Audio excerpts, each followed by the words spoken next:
सदाशिवसमारम्भां शङ्कराचार्यमध्यमाम् अस्मदाचार्यपर्यन्तां वन्दे गुरुपरम्पराम्। हरिः ओं श्रीगुरुभ्यो नमः। हरिः ओं वासुदेवसुतं देवं कंसचाणूरमर्दनं देवकी परमानन्दं కృష్ణం వందే జగద్గురుం. మనం భగవద్గీత 149వ క్లాస్లో ఉన్నాము. అంత ముందు క్లాస్లో 13వ అధ్యాయంలో 13, 14 శ్లోకాలను చూసాము. ఇవాళ ప్రత్యేకించి జ్ఞేయం భాష్యం చూద్దాం. అంతకుముందు ఈ అధ్యాయంలో చెప్పబడిన క్షేత్రజ్ఞుడు మీద భాష్యం చూసాం, శంకరాచార్యుల వారి భాష్యం నుంచి. ఇప్పుడు జ్ఞేయం చూద్దాం. అర్జునుడు ఈ అధ్యాయం మొదట్లో 6 అంశాలను పేర్కొని వాటి గురించి నాకు చెప్పు అన్నాడు. అవి ప్రకృతి, పురుషుడు, క్షేత్రం, క్షేత్రజ్ఞుడు, జ్ఞానం, జ్ఞేయం. కృష్ణ పరమాత్మ క్షేత్రం, క్షేత్రజ్ఞుడు గురించి చెప్పాడు, జ్ఞానం గురించి చెప్పాడు. ఇప్పుడు జ్ఞేయం గురించి మొదలెట్టాడు. అక్కడ క్షేత్రం, క్షేత్రజ్ఞుడు గురించి చెప్తున్నప్పుడు ప్రత్యేకించి క్షేత్రజ్ఞుడి గురించి చెప్పలేదు. కృష్ణ పరమాత్మ మర్చిపోయాడా అని ప్రశ్న వేసి శంకరాచార్యుల వారు, ఆయన జగద్గురు, కృష్ణ పరమాత్మ మర్చిపోయే ప్రసక్తే లేదు. క్షేత్రజ్ఞుడు, జ్ఞేయం, పురుషుడు మూడింటి అర్థం ఇంచుమించుగా ఒకటే అని చూసాం. ఈ సందర్భంలో మనం క్షేత్రజ్ఞుడికి జ్ఞేయానికి మధ్య చిన్న భేదం చూస్తాము. రెండు బ్రహ్మనే సూచిస్తాయి, కానీ క్షేత్రజ్ఞుడు అంటే క్షేత్రంలో ఉన్న చైతన్యం. క్షేత్రం అంటే శరీరం అని చూసాం. సో క్షేత్రజ్ఞుడు అంటే శరీరంలో ఉన్న చైతన్యం. జ్ఞేయం అంటే అంతటా ఉన్న చైతన్యం, అంటే సర్వవ్యాపక చైతన్యం. ఈ డిఫరెన్స్ తెలియడానికి స్వామీజీ మహాక్షేత్రజ్ఞుడు అని వాడతారు. ఎందుకంటే ఒక శరీరంలో ఉంటే క్షేత్రజ్ఞుడు అయ్యారు, అన్ని శరీరంలోనూ ఉన్నది మహాక్షేత్రజ్ఞుడు అవుతాడు. సో ఇక్కడ జ్ఞేయం గురించి కృష్ణ పరమాత్మ చెప్పుకొస్తున్నాడు. 13వ శ్లోకంలో జ్ఞేయాన్ని పరిచయం చేస్తాడు కృష్ణ పరమాత్మ. మన అర్జునుని ప్రశ్న కలుపుకున్నాం కాబట్టి 13వ శ్లోకం అయింది, లేకపోతే అది 12వ శ్లోకం అవుతుంది. ముందు ఆ 13వ శ్లోకం చదివి దాని సాధారణ అర్థం చూశాక మనం ఎందుకు భాష్యంలోకి వస్తున్నామో చూద్దాం. ఇప్పుడు 13వ శ్లోకం. జ్ఞేయం యత్తత్ ప్రవక్ష్యామి యజ్ఞాత్వా అమృతమస్నుతే అనాదిమత్పరం బ్రహ్మ న సత్తన్నాసదుచ్యతే. దీని అర్థం చూస్తే యత్ తత్ ప్రవక్ష్యామి, ఇప్పుడు నేను దేని గురించి అయితే అందరూ తెలుసుకోవాలో దాని గురించి చెప్తాను అంటున్నాడు కృష్ణ పరమాత్మ. ప్రవక్ష్యామి అంటే ప్రకర్షేణ వక్ష్యామి, అంటే నీకు స్పష్టమైన జ్ఞానం కలిగేలాగా, నీకు సందేహం లేకుండా అర్థమయ్యేలాగా బోధిస్తాను అని చెప్పాడు. యజ్ఞాత్వా అమృతం అశ్నుతే, అంతేకాదు ఈ జ్ఞానం ఎంత శ్రేష్టమైనదంటే ఈ జ్ఞానం నువ్వు పొందావంటేనే అమృతాన్ని పొందుతావు. అమృతం అంటే శాశ్వతమైన ఫలం. శాశ్వతమైన ఫలం ఏమిటి? మోక్షం. అది నిత్య ఫలం అని చూస్తూ ఉంటాం. అది దేని గురించిన జ్ఞానం అంటే జ్ఞేయం. జ్ఞేయాన్ని ఇక్కడ బ్రహ్మ అని పరిచయం చేస్తున్నాడు కృష్ణ పరమాత్మ. ఈ జ్ఞానం గురించి జాగ్రత్తగా వినాలి. ఏమిటా జ్ఞేయం అంటే పరం బ్రహ్మ, నువ్వు పొంది తీరాల్సిన జ్ఞానం పరం బ్రహ్మ గురించిన, అంటే నిర్గుణ బ్రహ్మ గురించిన జ్ఞానం. ఆ నిర్గుణ బ్రహ్మ లక్షణాలు 2 ఇక్కడ వర్ణించాడు. అదేమిటి? అనాదిమత్ పరం బ్రహ్మ. అనాదిమత్ ప్లస్ పరం బ్రహ్మ అని విడదీసుకోవాలి. అనాదిమత్ అంటే ఆది లేనిది, ఆది అంటే మొదలు, అనాది అంటే ఆది లేనిది, ఆరంభం లేనిది అంటే దేశపరంగా కాలపరంగా కూడా చెప్పవచ్చు. ఎందుకంటే ఆది లేని దానికి అంతం కూడా ఉండదు. కాబట్టి బ్రహ్మ దేశకాల పరిమితులు లేదు కాబట్టి అనంతం బ్రహ్మ. ఇంకొక నిర్వచనం ఏమిస్తున్నాడు? న సత్ న అసత్ ఉచ్యతే. ఈ బ్రహ్మ సత్తు కాదు, అసత్తు కాదు అని చెప్తున్నాడు. దీనికి మనం మూలంలో అర్థం చూసినప్పుడు ఏమన్నా, ఆనందగిరి చాలా సింపుల్ మీనింగ్ ఇచ్చారు దీనికి. అదేమిటి అంటే సత్తుని కార్యంగాను అసత్తుని కారణంగాను వర్ణించారు. అంటే బ్రహ్మ కార్యకారణ విలక్షణం అని ఆయన వివరించారు. అలా ఎందుకు చెప్పారో మనం అక్కడ వివరంగా చూడలేదు. ఇప్పుడు ఈ భాష్యం క్లాసులో దానికి ఎక్స్ప్లెనేషన్ వస్తుంది, అది కూడా చూద్దాం. సో బ్రహ్మ కార్యకారణ విలక్షణం అని నిర్వచించాడు కృష్ణ పరమాత్మ.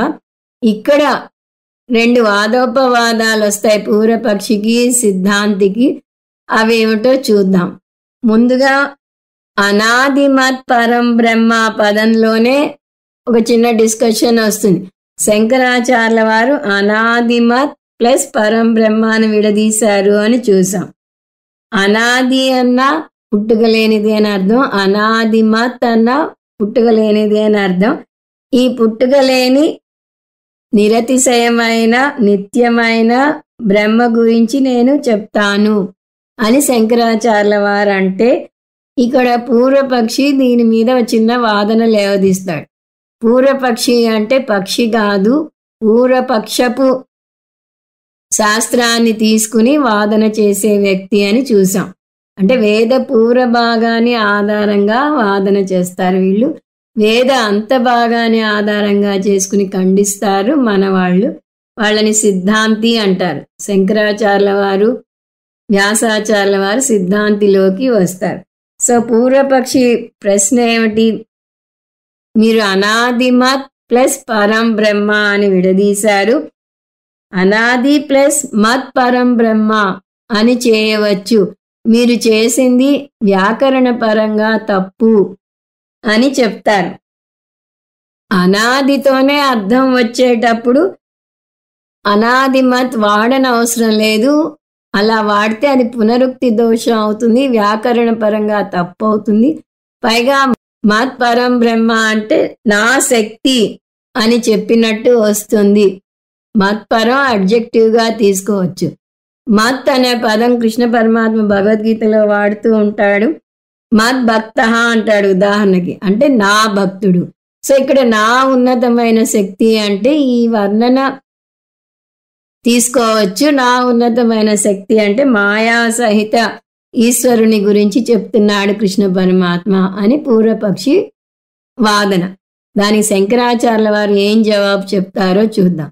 శంకరాచార్యుల వారు దీనికి అర్ధ అంగీకారం తెలుపుతారు.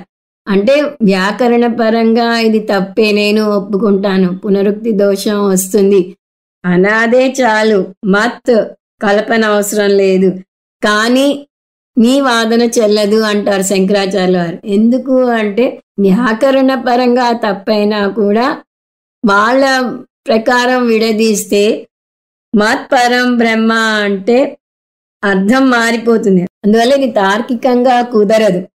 మత్పరం అంటే ఏమని చూసాం? శక్తితో కూడిన బ్రహ్మ అంటే సగుణ బ్రహ్మ గురించి. కానీ కృష్ణ పరమాత్మ నిర్గుణ బ్రహ్మ గురించి చెప్పబోతున్నాను నీకు అని ప్రత్యేకించి చెప్పాడు. తనే నిర్గుణం పదం 15వ శ్లోకంలో వేస్తాడు. నిర్గుణం గుణభోక్తృచ అంటాడు.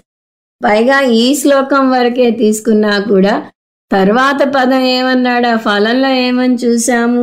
యజ్ఞాత్వా అమృతం అశ్నుతే అన్నాడు. అమృతం పొందుతావు అంటే అది నిర్గుణ బ్రహ్మ జ్ఞానం పొందితేనే పొందుతాం.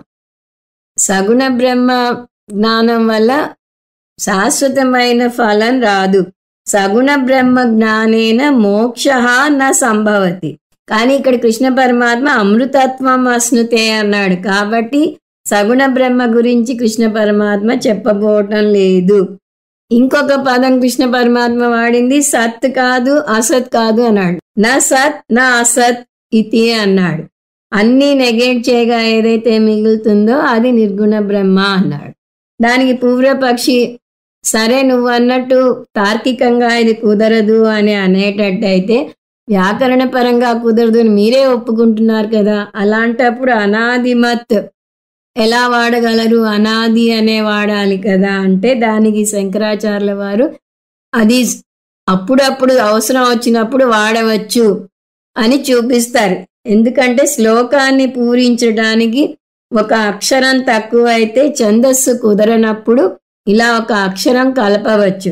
ఉదాహరణకి బాలహ బదులు బాలకహ వాడచ్చు. అలాగే నిర్వికల్ప సమాధి, నిర్వికల్పక సమాధి అని పదం వస్తూ ఉంటుంది. ఆ విధంగా వ్యాకరణ పరంగా కూడా కుదురుతుంది అని నిరూపిస్తారు. ఇప్పుడు రెండవ అంశంలోకి వెళ్తున్నా. ఈ న సత్ నా అసత్ వాక్యం మీద వాదోపవాదాలు జరుగుతాయి. అది ఎలా జరుగుతుందో చూద్దాం. పూర్వపక్షి సిద్ధాంతి వాదోపవాదాలు చూసే ముందు ఆనందగిరి గారు చేసిన వ్యాఖ్యానం ముందు చూద్దాం.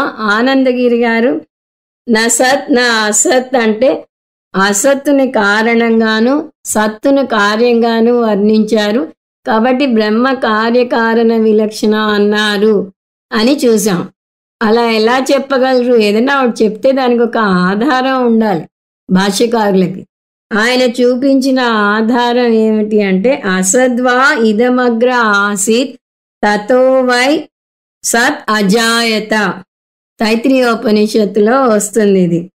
సత్ అంటే కార్యం. ఈ సత్ అనే కార్యం అసత్ అనే బ్రహ్మ నుంచి వచ్చింది అని చెప్తున్నారు.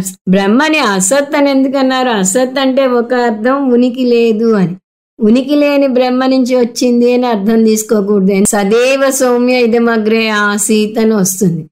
మరి సత్తు మాత్రమే ఉంటే అసత్ నుంచి వచ్చింది అని ఇక్కడ ఆనందగిరి ఎలా చెప్తారు అంటే ఇక్కడ అసత్ అర్థం అవ్యక్తంలో ఉన్నది అని. అవ్యక్తంలో ఉన్నది అవ్యవహార్యం.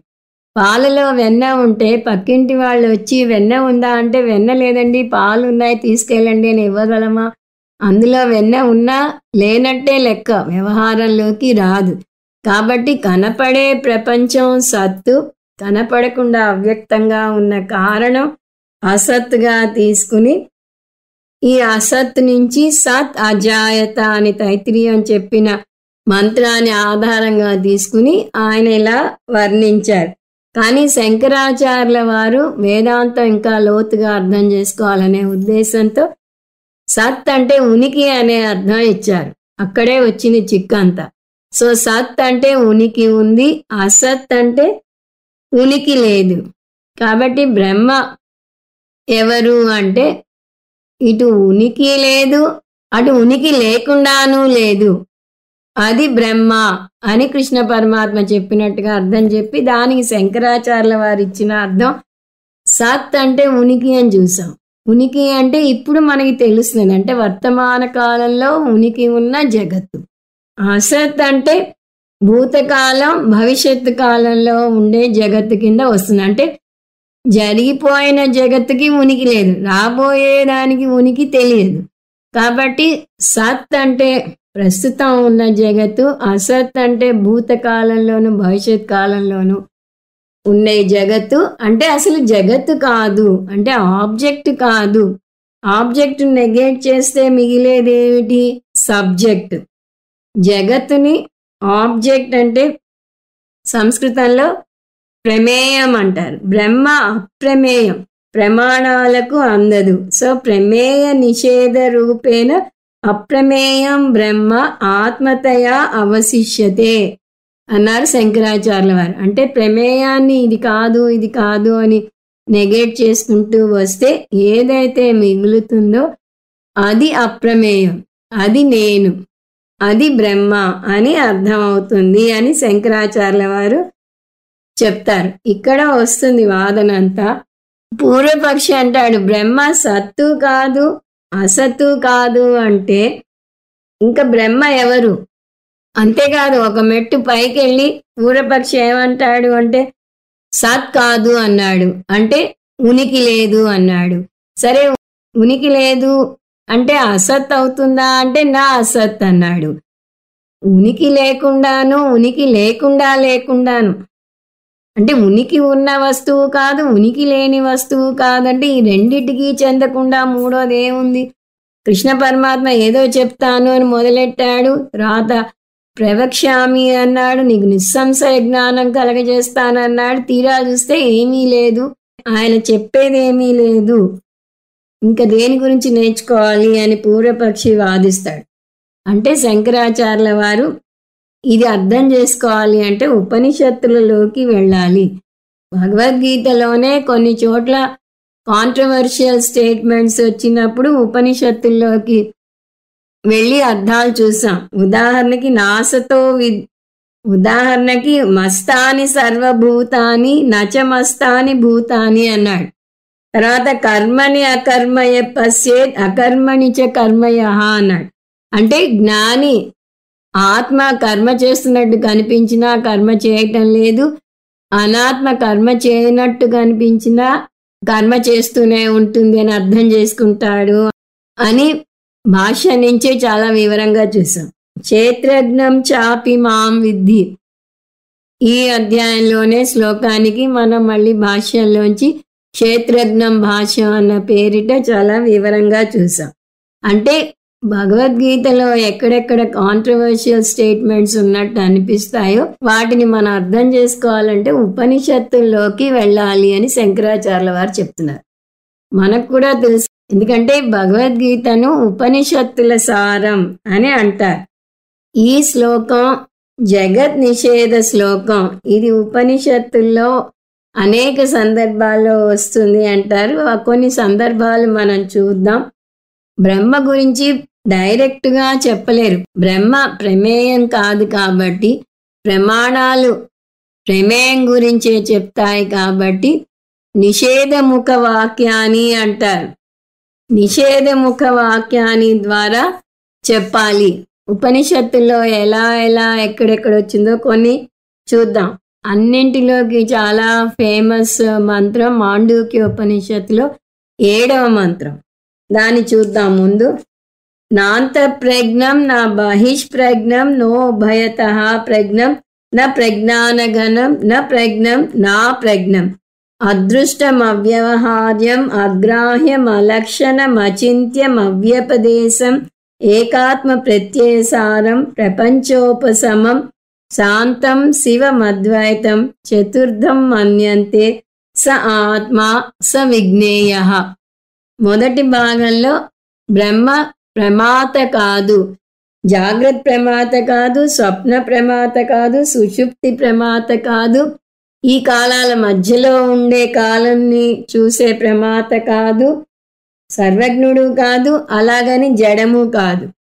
ఈ వాక్యాల ద్వారా మనం నేర్చుకునేది బ్రహ్మ ప్రమాతృత్రయ విలక్షణం. తర్వాత బ్రహ్మ ప్రత్యక్ష ప్రమాణాలకు అందడు, కర్మేంద్రియాలకు అందడు, మనోవృత్తికి అందడు, వాక్కుకు అందడు, వ్యవహారం చేయడు. వీటి ద్వారా అర్థమయ్యేది ప్రమేయత్రయ విలక్షణం. అంటే వీటి బట్టి మనకు అర్థమయ్యేది ప్రమాణాలకు అందడు. ఈ మూడింటిని కలిపితే మనం బ్రహ్మ గురించి చెప్పే వాక్యం ప్రమాతృ ప్రమాణ ప్రమేయత్రయ విలక్షణం బ్రహ్మ. తర్వాత ఆ బ్రహ్మని నేనే అని కంటిన్యూయేషన్ వస్తుంది మాండూక్యోపనిషత్తులో. సో ఇలా ఉపనిషత్తుల్లో నేతి వాక్యాల ద్వారా వస్తుంది. నేతి అంటే నా ఇతి అంటే ఇదం, ఇదిగో ఈ ఎదురుకుండా కనిపించే వస్తువు కాదు. ఎదురుకుండా కనిపించే వస్తువు కాదు అంటే మరి ఏమిటి? ఆ వస్తువుని చూస్తున్న నేను అనేక వాటిని నెగేట్ చేసుకుంటూ వస్తుంది. బృహదారణ్యకోపనిషత్తులోనే 2-3 చోట్ల మంత్రాలు ఉన్నాయి, అవి చూద్దాం.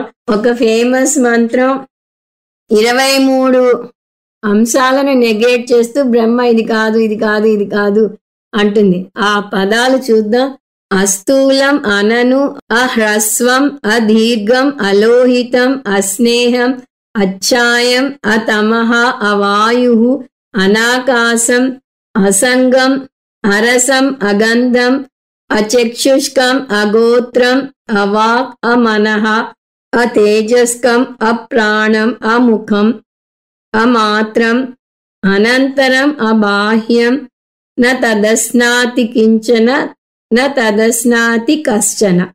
వీటిని కొన్ని హెడ్డింగ్స్గా చూస్తే బ్రహ్మ ద్రవ్యం కాదు, దానికి పదాలు అస్థూలం, అణను, హ్రస్వం, అదీర్ఘం వస్తాయి. గుణం లేదు. పంచభూతాలు కాదు, ఇక్కడ రెండు చెప్పారు, అవాయు, అనాకాశం. తర్వాత సంబంధం లేదు, జ్ఞానేంద్రియాలు లేవు, అరసం, అగంధం, అచక్షుష్కం, అశ్రోత్రం అని వచ్చింది. కర్మేంద్రియాలు లేవుకి అవాక్ వచ్చింది. మనస్సు లేదుకి అమనహ వచ్చింది. పంచప్రాణాలు లేవుకి అప్రాణం వచ్చింది. నా తదస్నాతి కించన నా తదస్నాతి కశ్చన అంటే అది దేనిని తినదు, దాన్ని ఏది తినదు అని అర్థం. ఈ విధంగా బ్రహ్మ ఇది కాదు ఇది కాదు అని నెగేట్ చేసుకుంటూ వస్తారు. ఎందుకంటే నా ఇదం తత్, ఇది కాదు. ఎందుకు ఇలా చెప్పాల్సి వచ్చింది అంటే వాచః అగోచరత్వాత్, వాక్కుకి అందదు కాబట్టి. బృహదారణ్యకంలోనే ఇంకో చోట న ఏష నేతి నేత్యాత్మ అగ్రహ్యో నహి గృహ్యతే అసీర్యో నహి సీర్యతే అసంగో హి నహి సద్యతే అసితో న వ్యధతే అని వస్తుంది. అంటే ఆత్మ ఆబ్జెక్ట్ కాదు, అది శిథిలం అవదు, అసంగం అనే అర్థాలు వస్తాయి. తర్వాత మన ప్రాతస్మరాని శ్లోకంలో ప్రాతర్భజామి మనసా వాచామగమ్యం అని వస్తుంది. అంటే వాక్కుగా అందని ఈ బ్రహ్మ గురించి మనం ప్రార్థన చేయాలి అని. ఇంకొక చోట ఎన్నేతి నేతి వచనే నిగమ అవోచం స్తం దేవదేవమజం అచ్యుతం ఆహుర్ అగ్రాహ్యం అని వస్తుంది. ఇదంతా ఎందుకు అంటే మనం పదే పదే చూస్తున్న ఆన్సరే, యతో వాచో నివర్తంతే అప్రాప్య మనసా సహా. వాక్కుతో డైరెక్ట్గా చెప్పలేం కాబట్టి ఈ నేతి నేతి పదాల ద్వారా చెప్పాలి. కఠోపనిషత్తులో కూడా నచికేతుడు అడుగుతాడు ఏమని, అన్యత్ర ధర్మాత్ అన్యత్ర అధర్మాత్ అన్యత్ర కృత అకృతాత్ అన్యత్ర భూతాచ భవ్యచ. అంటే ధర్మాధర్మాలకు అతీతంగా ఉన్నది, కర్మలకు అతీతంగా ఉన్నది, భూత భవిష్యత్ వర్తమాన కాలాలకు అతీతంగా ఉన్నది ఆయన ఆత్మ ఏదైతే ఉందో దాని గురించి నాకు చెప్పు అని అడుగుతాడు. కానీ పూర్వపక్షి ఎంత చెప్పినా ఈ వాదనలను ఒప్పుకోడు. జ్ఞేయం బ్రహ్మ గురించి తెలుసుకోవాలి అంటే బ్రహ్మ అయితే అస్థి అవ్వాలి, లేదా నాస్తి అవ్వాలి. అంటే సద్ బ్రహ్మ అయినా అయి ఉండాలి, అసత్ అన్నా అయి ఉండాలి. ఒకవేళ బ్రహ్మ అస్థి అయితే నా సత్ అనలేడు, ఒకవేళ బ్రహ్మ నాస్తి అయితే నా అసత్ అనలేడు. కాబట్టి బ్రహ్మ గురించి ఎలా తెలుసుకుంటాం? కృష్ణ పరమాత్మే కాంట్రడిక్టరీ స్టేట్మెంట్లు చేస్తున్నాడు, తనని తనే ఖండించుకుంటున్నాడు అని పూర్వపక్షి వాదిస్తే దానికి శంకరాచార్యుల వారి జవాబు, మీరు పూర్తిగా వినలేదు, సరిగా వినలేదు. బ్రహ్మ సత్తులోకి రాదు అంటే అది మొదటి భాగం. సత్తులోకి రాదు అంటే ఇందాకే చూసాం, అస్థి కాదు అంటే ఉనికి లేదు. ఆ సగమే విని మీరు కంగారు పడిపోయి అయోమయంలో పడిపోతున్నారు.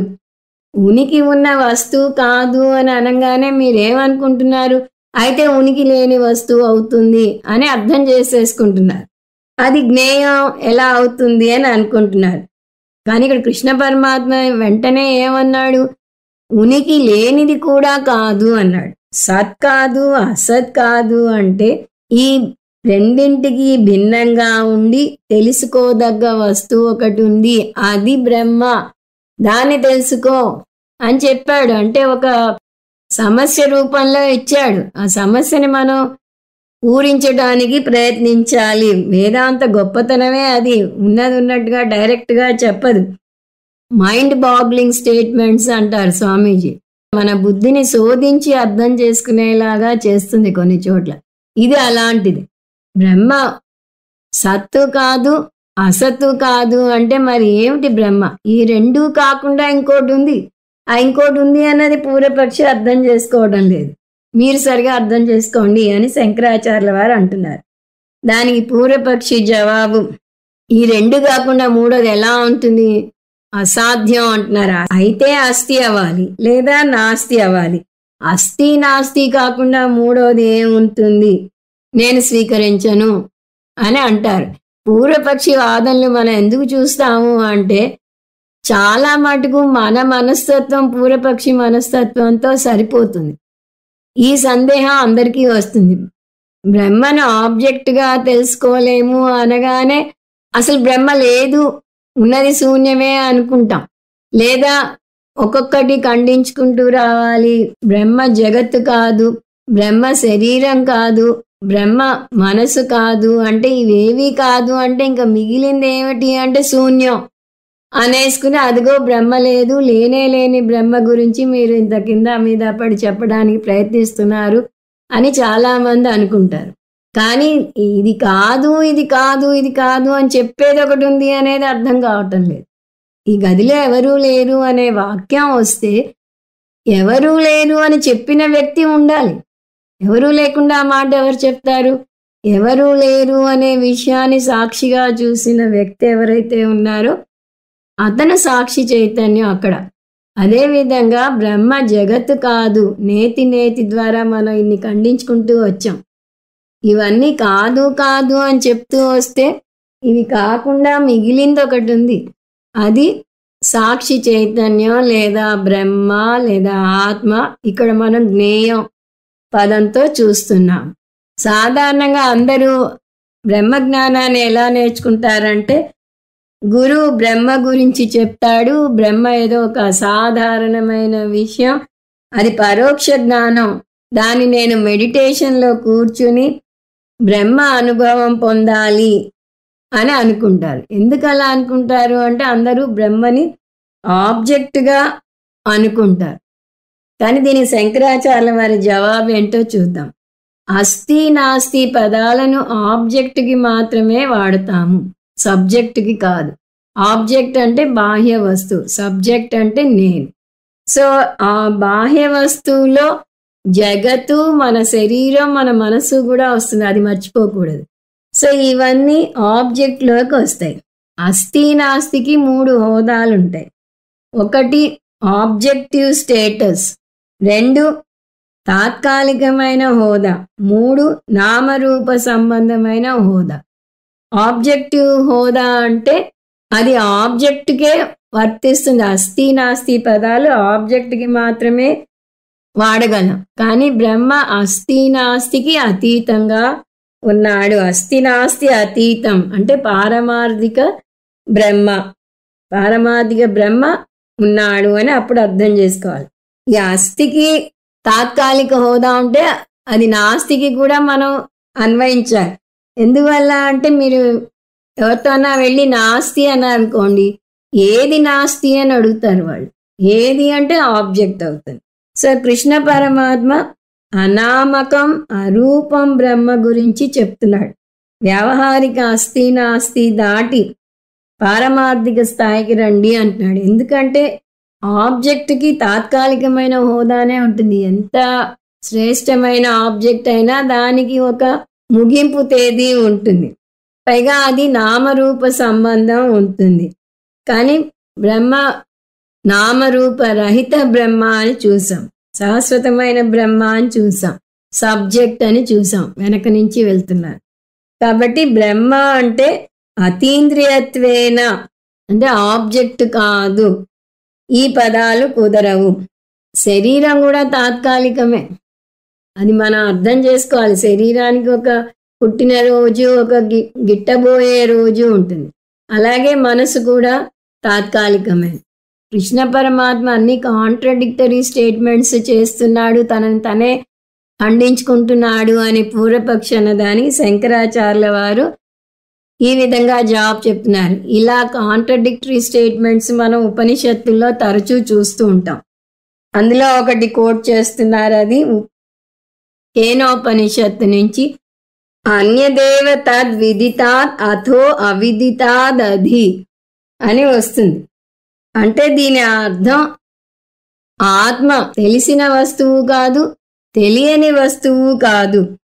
ఈ తెలిసిన తెలియని వాటిని తెలుసుకోబడే వస్తువుగా ఒకటిగా మనం చేయవచ్చు. అంటే ఇప్పుడు తెలియదు, తెలిసిన వస్తువు తెలిసింది, సరే బాగానే ఉంది. తెలియని వస్తువు ఇప్పుడు తెలియదు, కానీ భవిష్యత్తులో ఎప్పుడో తెలుసుకోవచ్చు. కాబట్టి తెలిసిన వస్తువు తెలియని వస్తువులను కలిపి తెలుసుకోగలిగిన వస్తువు అని చెప్పవచ్చు. ఆత్మ తెలుసుకోగలిగిన వస్తువు కాదు. వీటిలో సమానంగా ఉన్న పదం ఏమిటి? వస్తువు. తెలిసిన వస్తువు, తెలియని వస్తువు, తెలుసుకోగలిగిన వస్తువు, వీటన్నింటిలో సమానంగా ఉన్న పదం వస్తువు.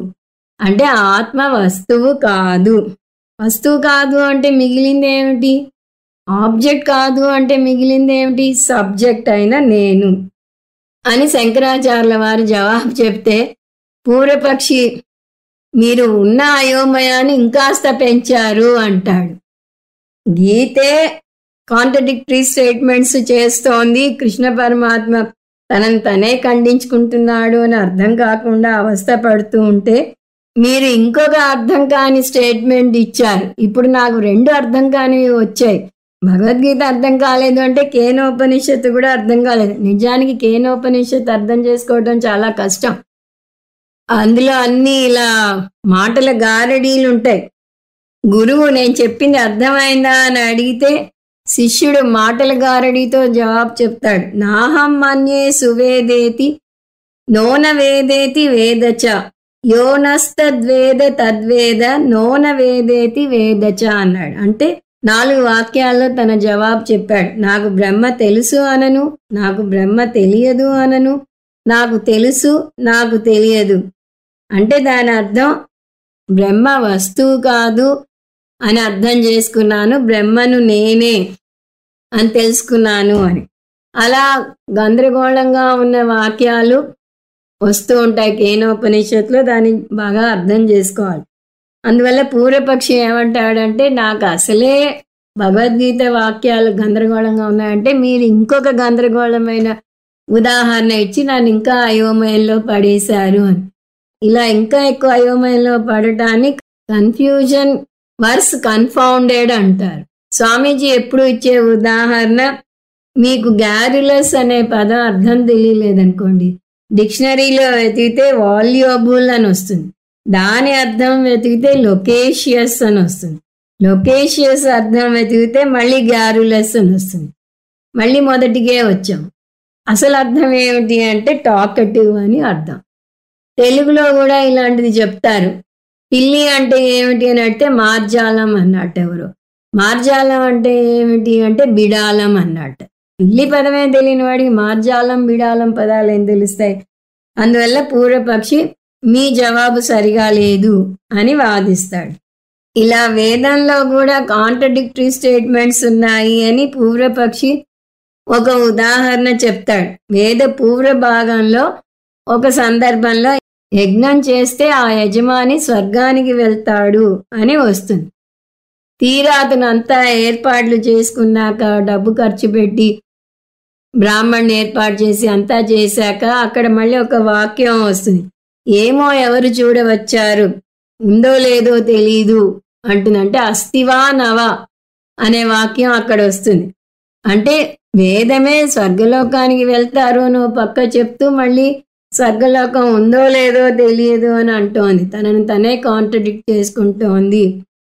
అలాగే బ్రహ్మ సత్తు కాదు, అసత్తు కాదు అని వేదమే కాంట్రడిక్ట్ చేస్తోంది అని పూర్వపక్షి వాదన. దానికి శంకరాచార్యుల వారు మీరిచ్చిన ఉదాహరణ సరి అయినది కాదు అంటారు. ఎందుకంటే వేద పూర్వ భాగంలో వాక్యాలు వేరే అర్థంతో వాడతారు, వేద అంత భాగంలో వాక్యాలు వేరే అర్థంతో వాడతారు. వేద పూర్వ భాగంలో అర్థవాదం అంటారు. కొన్ని వాక్యాలు అలా అర్థవాదంలో ఉంటాయి. అంటే ఒక విషయాన్ని గ్లోరిఫై చేయడానికి పొగుడుతూ ఉంటారు. అది నిజం అవ్వాల్సిన అవసరం లేదు. అంటే ఇక్కడ దాని అర్థం మనుషులకి తెలీదు. ఎవరు చూడవచ్చారు, అస్తివా నవా అంటే మనుషులు అనుకుంటారు ఉందో లేదో అని, కానీ స్వర్గం ఉంది అని దాని తాత్పర్యం. మనకి నిజానికి భగవద్గీతలోనూ ఉపనిషత్తుల్లో కూడా ఒక్కో సందర్భంలో ఇలా అర్థవాద వాక్యాలు వస్తాయి. కఠోపనిషత్తులో తీసుకుంటే నచికేతుడు యమధర్మరాజుతో సంవాదం చేశాడు అని వస్తుంది. నచికేతుడు ఈ శరీరంతో వెళ్ళాడా, మరణించాక వెళ్ళాడా, జీవించి ఉండగా వెళ్ళాడా, అదో పెద్ద సందేహం. ఇలాంటివి పట్టించుకోకూడదు అంటుంది శాస్త్రం. ఎందుకంటే ఇక్కడ మనకి కావాల్సింది నచికేతుడు యమధర్మరాజు దగ్గర జ్ఞానం పొందాడు.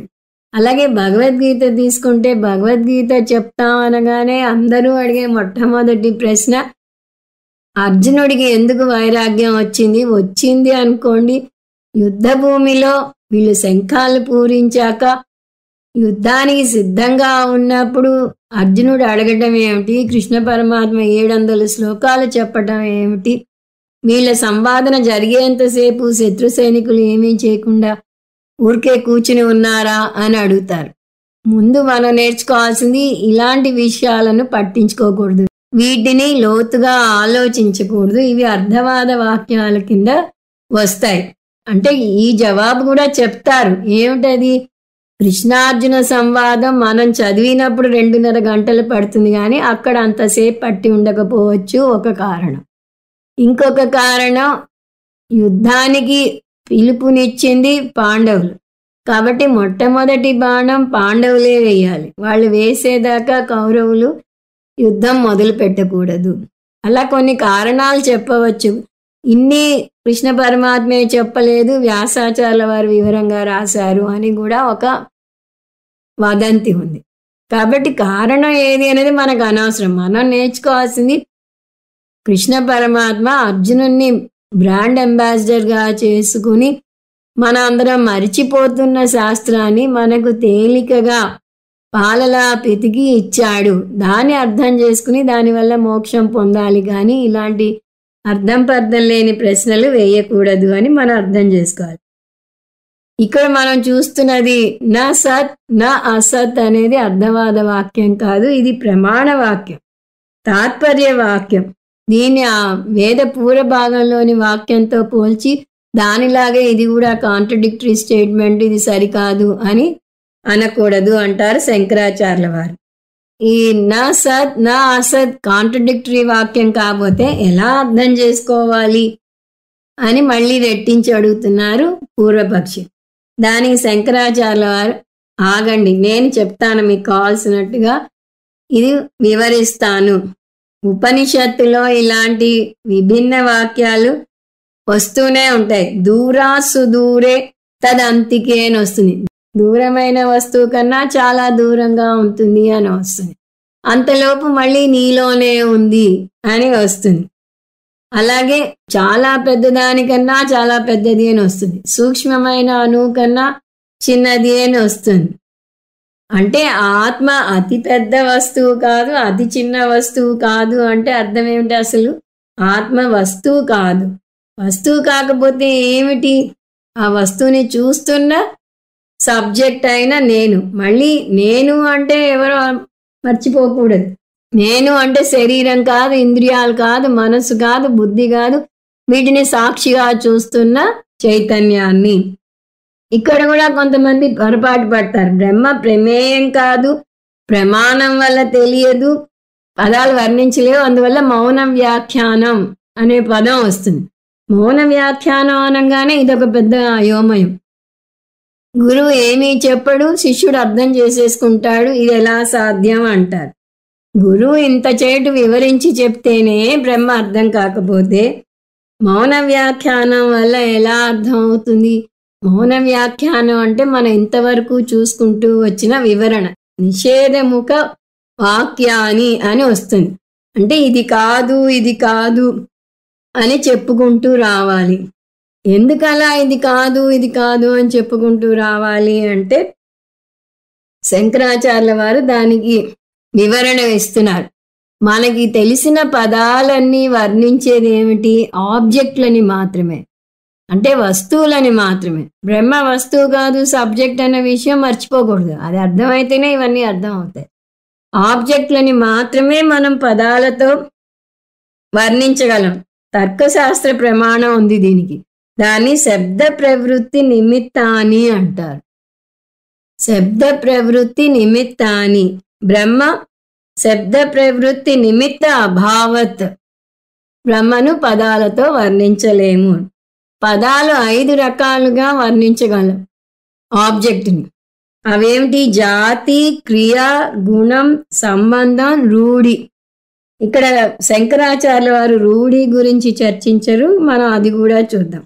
ప్రతిదానికి శంకరాచార్యుల వారే ఒక ఉదాహరణ కూడా ఇస్తున్నారు. ముందు జాతి. జాతి అంటే ఒక తెగకు చెందినది.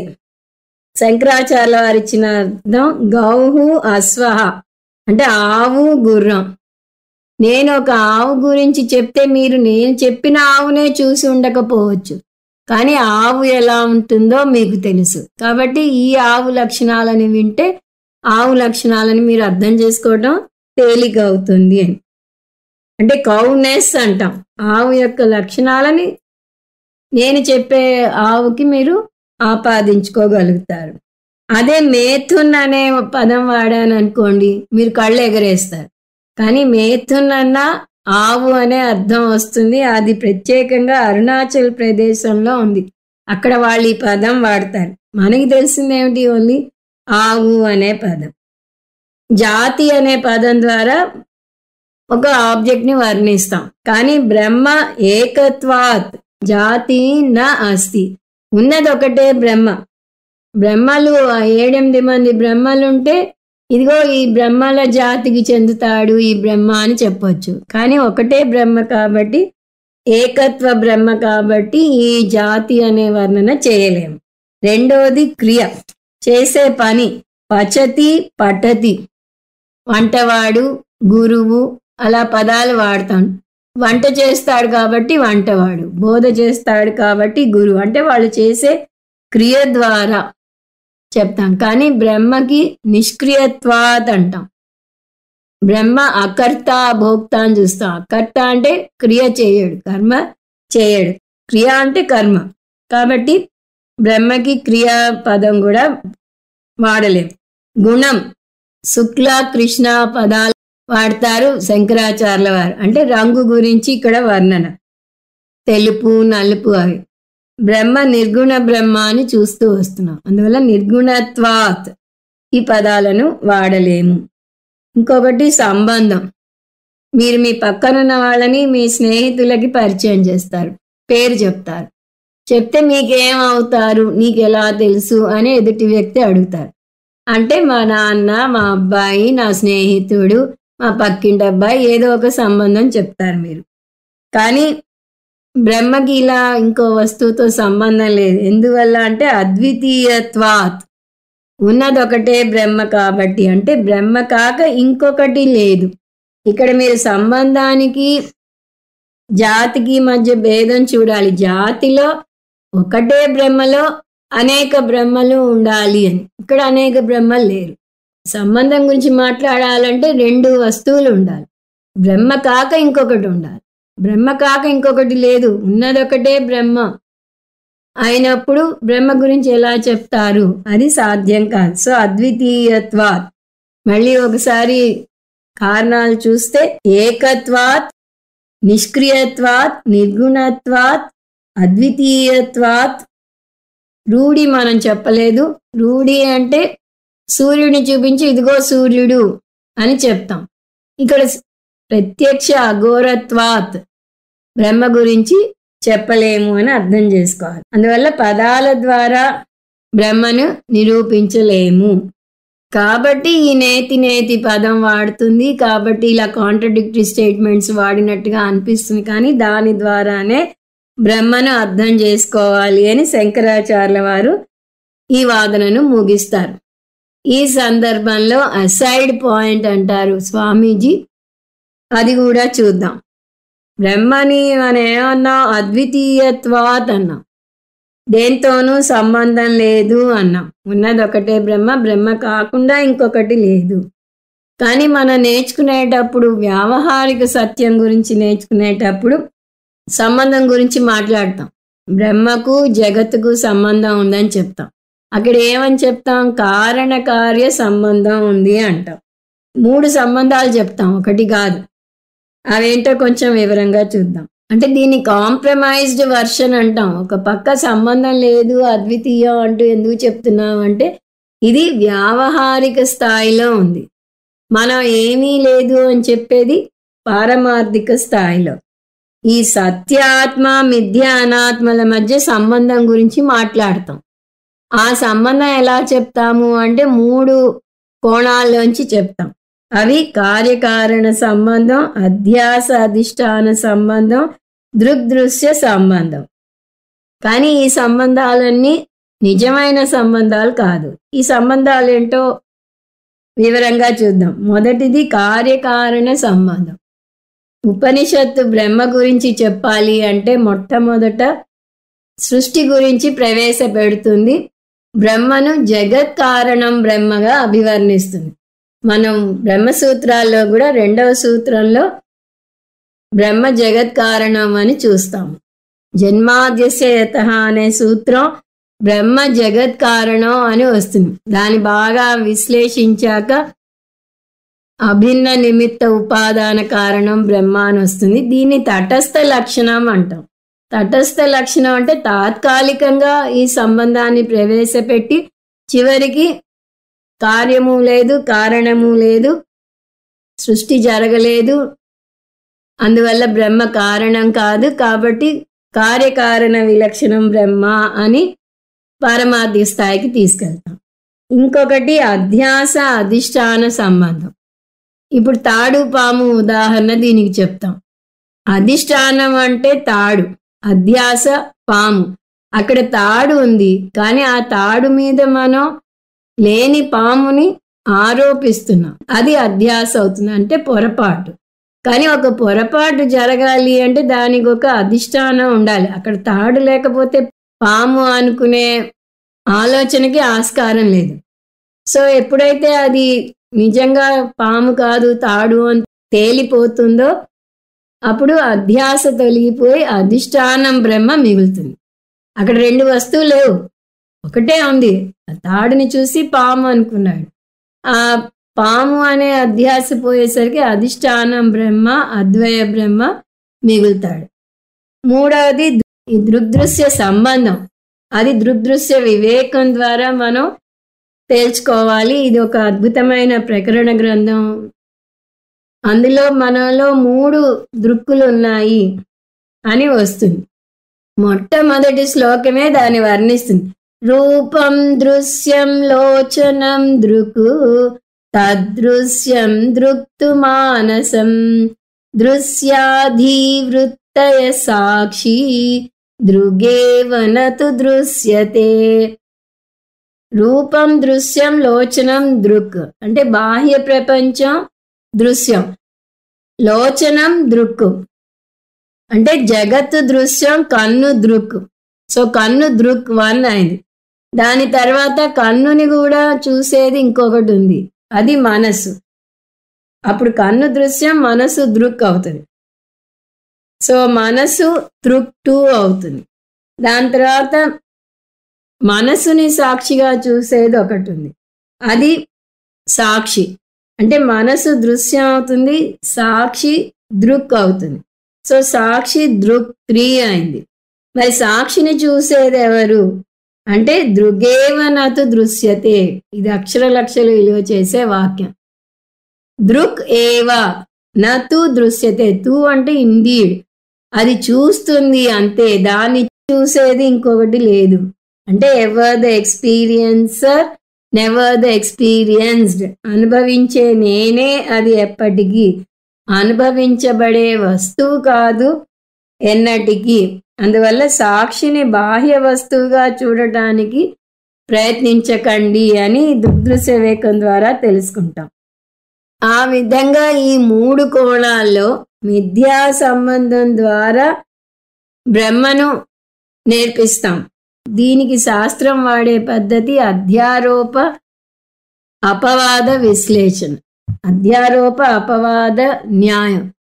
ఇది ఎన్నోసార్లు చూసాం, కానీ ఇది బాగా డైజెస్ట్ చేసుకోవాలి. అందువల్ల మళ్ళీ ఒకసారి ఈ పద్ధతిని చూద్దాం.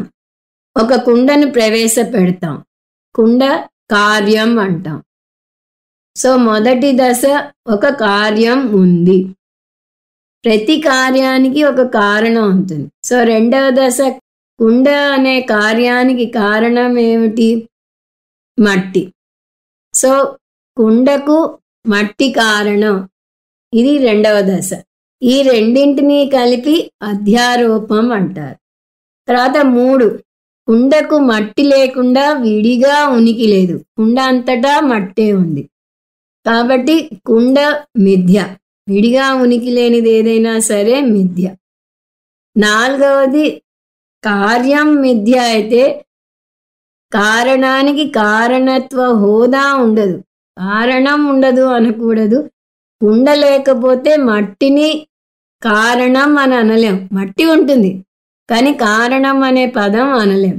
కాబట్టి కారణత్వ హోదా ఉండదు. ఇది అపవాదం. ఈ రెండు కలిపి అధ్యారోప అపవాదం అంటారు. అంటే కార్యకారణ విలక్షణం మట్టి అని తేలుస్తాం. ఇప్పుడు కుండ బదులు జగత్తుని వాడతాం, మట్టి బదులు బ్రహ్మను వాడతాం. సో ముందేమంటాం? మొదటి దశ ఒక జగత్తు ఉంది, అది కార్యం. రెండవ దశ ఆ జగత్తుకి ఒక కారణం ఉంది, అది బ్రహ్మ. సో జగత్ కారణం బ్రహ్మ, ఇది అధ్యారోపం. మూడవ దశ జగత్తు అంతటా బ్రహ్మ ఉన్నాడు. దీనికి ఉపాదాన కారణ సూత్రం మనం అప్లై చేసుకోవాలి. ఉపాదాన కారణం సూత్రం ఏమిటంటే ఉపాదాన కారణం కార్యం అంతటా ఉంటుంది. కారణం లేకుండా కార్యానికి విడిగా ఉనికి లేదు అని చూసాం. కాబట్టి జగత్తుకి బ్రహ్మ లేకుండా విడిగా ఉనికి లేదు, అంటే జగత్తు మిథ్య. ఇది మూడవ దశ.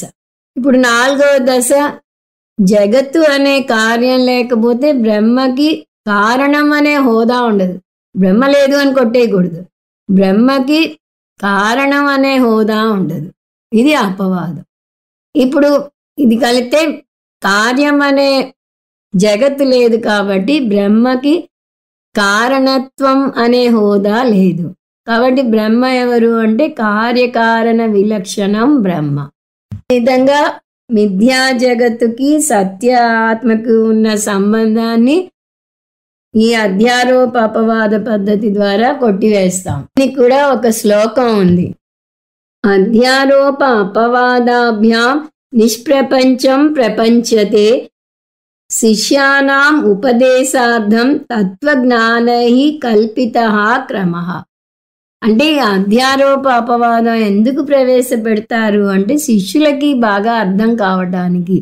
ముందే అసలు సృష్టి జరగలేదు, బ్రహ్మ కారణం కాదు, బ్రహ్మ అవ్యక్తం, ఇవన్నీ చెప్తే పారిపోతాడు శిష్యుడు. అందువల్ల అతనికి అర్థం అవ్వడానికి నీ ఎదురుకుండా కనిపిస్తున్న జగత్తు కార్యం, దానికి వెనకాల ఒక సృష్టికర్త ఉన్నాడు, అది బ్రహ్మ అని ప్రవేశపెట్టాక జగత్తుకు విడిగా ఉనికి లేదు కాబట్టి అది మిథ్య.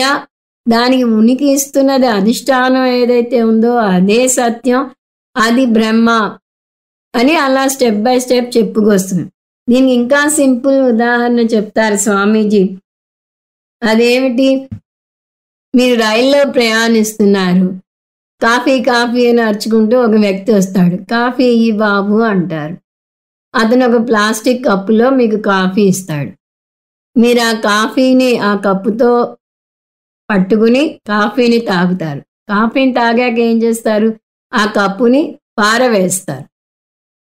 అలాగే బ్రహ్మను అర్థం చేసుకోవాలి, బ్రహ్మ అనే కాఫీ తాగాలి అంటే జగత్ అనే కప్పుని పట్టుకోవాలి. కానీ బ్రహ్మ అనే కాఫీని జీర్ణించుకున్నాక జగత్ అనే కప్పుని పారవేయాలి. పారవేయాలంటే జగత్తు నుంచి దూరంగా పారిపోని అవసరం లేదు.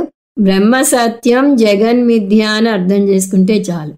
అక్కడితో అవదు. మన ఇక్కడ ఇంతవరకే కాబట్టి ఇంతవరకే చూస్తున్నాం.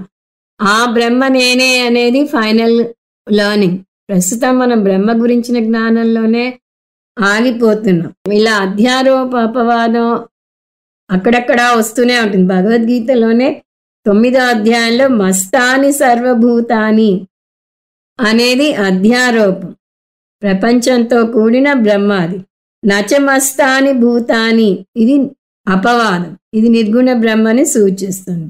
సప్రపంచ బ్రహ్మ అంటే ప్రపంచంతో కూడిన బ్రహ్మను విశ్వరూప ఈశ్వరుడు అంటాము, అది అధ్యారోపం. నిష్ప్రపంచ బ్రహ్మ లేదా నిర్గుణ బ్రహ్మ అపవాదం. ఈ రెండింటి ద్వారా బ్రహ్మ సత్యం, జగన్మిథ్య అని అర్థం చేసుకోవాలి. ఒక్క క్షేత్రంలో ఉంటే క్షేత్రజ్ఞుడు అంటాము అని చూసాం. బ్రహ్మ అన్ని క్షేత్రాలలోనూ ఉంటాడు కాబట్టి మనం తేలిగ్గా అర్థం చేసుకోవడానికి మహాక్షేత్రజ్ఞుడు అని అర్థం చేసుకుంటే చాలు. సో మహాక్షేత్రజ్ఞుడు ఏకం. సో మహాక్షేత్రజ్ఞ తు ఏకః ఏవ సజాతీయ విజాతీయ స్వగత భేద నాస్తి అని చూస్తాం. ఇది ఎలా అర్థం చేసుకోవాలంటే శాస్త్ర చక్షు ద్వారానే అర్థం చేసుకోవాలి. సో మహాక్షేత్రం వాడి మహాక్షేత్రజ్ఞుణ్ణి తెలుసుకోవాలి. అంటే జగత్తుని వాడి జగత్తుకి కారణమైన బ్రహ్మ గురించి తెలుసుకోవాలి. అది ఎలా తెలుసుకోవాలి అంటే ఇంకొక మార్గం దృగ్దృశ్య వివేకంలో బాగా వస్తుంది. ఆ శ్లోకం కూడా చూద్దాం. అస్తి భాతి ప్రియం రూపం నామ చేత్యం స పంచకం ఆద్యత్రయం బ్రహ్మ రూపం జగద్రూపం తతోద్వయం. మనం అనుభవించే ప్రతి వస్తువుకి 5 అంశాలు ఉంటాయి. అస్థి, భాతి, ప్రియం, రూపం, నామం. ఇవి 5 అంశాలు అని చెప్తాను. అందులో మనం ఆద్యత్రయం బ్రహ్మరూపం అని అర్థం చేసుకోవాలి. మొదటి 3 బ్రహ్మకు చెందినవి. అంటే అవేమిటి? సత్, చిత్, ఆనందం. జగద్రూపం తతోద్వయం. తక్కిన 2 జగత్తుకు చెందుతాయి. అవి రూపం, నామం. మన నామరూపాలు అంటూ ఉంటాం. కాబట్టి ఏ వస్తువుని చూసినా ఈ నామరూపాలను తీసేసి సచ్చిత్ ఆనంద బ్రహ్మని అర్థం చేసుకోవాలి. ఇది బుద్ధిలో తీయాలి. ఓం తత్సత్. సర్వం శ్రీకృష్ణార్పణమస్తు. ఓం పూర్ణమద పూర్ణమిదం పూర్ణాత్ పూర్ణముదచ్యతే పూర్ణస్య పూర్ణమాదాయ పూర్ణమేవావశిష్యతే. ఓం శాంతి శాంతి శాంతి. హరి ఓం. శ్రీ గురుభ్యో నమః. హరి ఓం.